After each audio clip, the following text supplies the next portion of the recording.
Hey, so this is my unit reflection 4. It's my last one, and it is about the website that we just made. So what was it like to have to learn how to use the website builder before even creating your project? So yeah, we were given like a couple different, I think it was 3 different websites.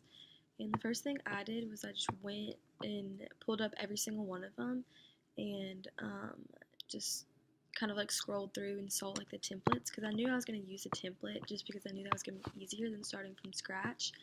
And honestly, the templates were all very similar, and I just chose the one that I kind of could understand better, but they were all very similar. I think I would have had a good experience with any of them. What does this suggest? What does this suggest about you as a learner? I don't know. I guess definitely a visual learner, but I like to kind of compare different things like side by side and stuff for sure. What could you do with this knowledge in the future? Kind of just reminds me back of when Professor Bucksbarg suggested that I think I mentioned this in my last reflection too, cutting out the paragraphs and kind of putting them together. That kind of reminds me of it, and I can kind of do that in the future.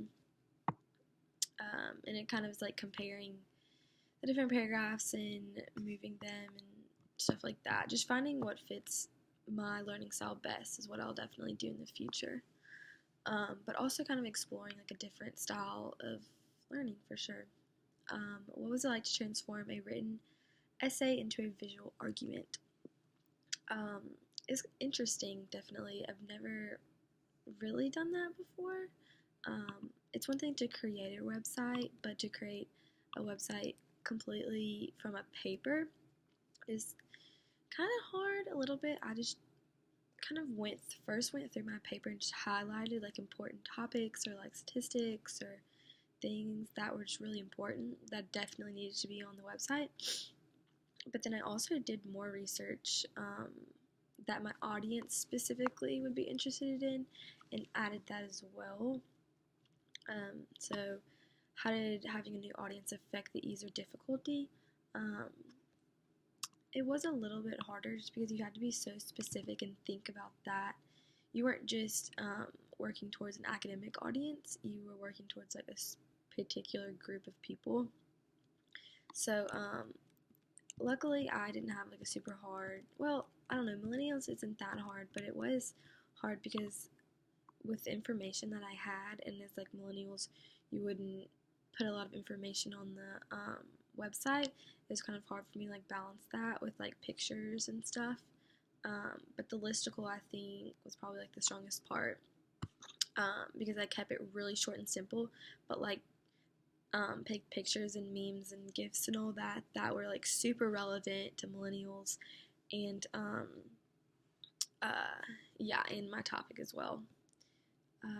So yeah, last question. What does this suggest about audience and purpose in different mediums? Visual rhetorical versus visual. Okay, wait. Visual rhetorical versus written rhetorical. Yeah, so obviously with visual rhetorical, it's kind of, I think it's just a little bit harder because written is just words.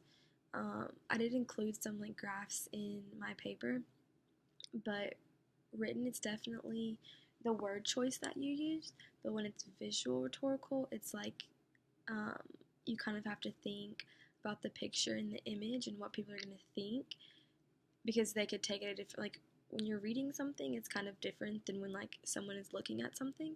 And also with visual is that you can also add words, like there might be words in your visual, so it's kind of a little bit harder. I think, but I definitely probably like seeing visual more than writing. But of course, that's because I'm a millennial. So, yeah. Yeah, but that's about it. So I guess this is the end of my writing 102 vlog or blog or post or whatever. But